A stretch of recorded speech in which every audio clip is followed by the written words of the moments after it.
class BSc doctorate যাব অমুকত যাব বাবা তই ইণ্টাৰভিউটো আমাৰ ইণ্টাৰভিউ নহ'লে পলিমাৰ লাষ্টত পলিমাৰ থুলমূল মই যেতিয়া ক'লো অলপ তেতিয়া ক'লে তাৰমানে চাওক আমি আমাৰ ল'ৰা ছোৱালীৰ পলিমাৰটো প্ৰথম বুনিয়াদ পলিমাৰটো হৈ গ'ল কোৰআন শৰীফতে আহিছে লা ইলাহা ইল্লাল্লাহ মুহাম্মদ ৰাসূলুল্লাহ কথা এই পলিমাৰটো হৈ গ'ল এনেকুৱা এটা গছ এইটো এটা গছ হয় বৃক্ষ হয় এই মাটিৰ বহুত তললৈ গুচি গৈছে কিবা পুৰাণৰ পৰা মই কৈ আছো মই কালি ৰাতি এইটো আয়াত ক্লাছ কৰিছোঁ কিবা বহুত তললৈ গৈছে ইয়াক উভালি পেলাব নহয় সেইকাৰণে মুছলমানৰ আপোনাৰ চব এৰি দিব কিন্তু পলিমাৰটো এৰি দিব একো নালাগে আমি মুছলমানে একো নাখাওঁ মাটি নালাগে মাৰি নালাগে কিন্তু আমি পলিমানে লা ইলাহা ইল্লাল্লাহ মুহাম্মদ ৰাসূলুল্লাহ তাক আমি জান মাল দি লাগি যাব পাৰোঁ আমি কাৰোবাক ভয় কৰোঁ কিন্তু আজি আমাৰ ল'ৰা ছোৱালী আজি আপুনি চবতকৈ ডাঙৰ মেইন চৰকাৰী জানে এইটোৰ ওপৰত যে মোৰ ল'ৰাক যাতে পলিমাৰ শিকাইছোঁ যাতে মোৰ মৰাৰ সময়ত যাতে মোৰ ল'ৰাই পলিমাৰ কৰিব পাৰে মোৰ ল'ৰাই যাতে মুছল কৰাব পাৰে এনেকুৱা মুছলমান গাঁও কফন কাটা কাৰণে মানুহ নাই জোনাব আহিব বা তেজপুৰ টাউনত যায় কিছুমানে এতিয়াও ই মানুহ মৰিলে কফন কাটে আৰু ই কফন কাটা কাম নেকি আমাৰ গাঁৱৰ প্ৰত্যেকে জানিব লাগে নালাগে আমি এইটোৱে চিন্তা ফিকিৰ কৰিছোঁ যে আমাৰ প্ৰত্যেকজন যুৱক যুৱতীয়ে ইমানলৈকে যুৱক নহয় যুৱতীও কফন কাটা জানিব লাগিব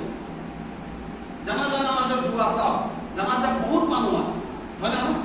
কিন্তু যদি আপুনি কেইজনে জানাজাৰ দোৱা যায় জানাজা নামাজ হৈ গ'ল দোৱা কিন্তু যোনে খালি আল্লাহ আকবাৰ কৈছে আমি সবাই আল্লাহ আকবাৰ চাৰিবাৰ কৈ দিওঁ আসসালামু আলাইকুম কৈ দিওঁ না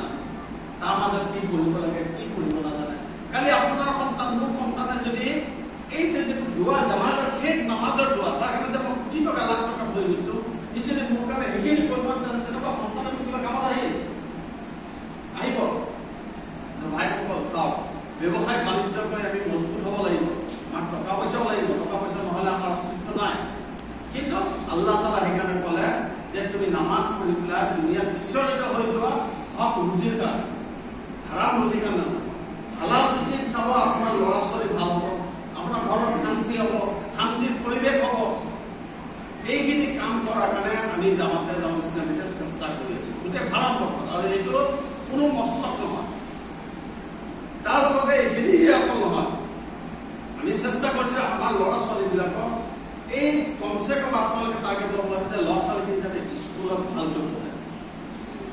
কিয়নো শিক্ষাটো চবতকৈ ডাঙৰ সম্পদ আমি ৰাস্তাত গৈ চিঞৰি ক্লাছ কিতাপত চিঞৰি এতিয়া আমাৰ কাম হ'ব আমি কৰিব লাগিব লাগে নাখাওঁ ল'ৰাক স্কুলত ছোৱালীক স্কুলত 18 বছৰ আগত যাতে ছোৱালী বিয়া নিদিওঁ যিমানে আমাৰ পচন্দ কৰক তাক ভাল উপযুক্ত শিক্ষা যেতিয়া আপুনি ছোৱালীজনীক দিব আল্লাহ ৰসুলে সেইকাৰণে কৈছে যে তোমালোকে মোক এগৰাকী আদৰ্শ মাতৃ দিয়া ছোৱালী দিয়া মই তোমালোকক এখন ৰাষ্ট্ৰ দিম এখন সমাজ দিম সমাজখনে গঠন কৰে মাইকী মানুহে কৰে মতা মানুহে নকৰে মতা মানুহে বাহিৰত ঘূৰি ফুৰে মাকৰ পেটৰ সন্তান হয় নে নহয় আজি আমাৰ কেইগৰাকী মহিলাই কেইগৰাকী ছোৱালীয়ে কোৰআন ভালকৈ পঢ়ি আপুনি চাবচোন আমাৰ ছোৱালীয়ে কোৰআন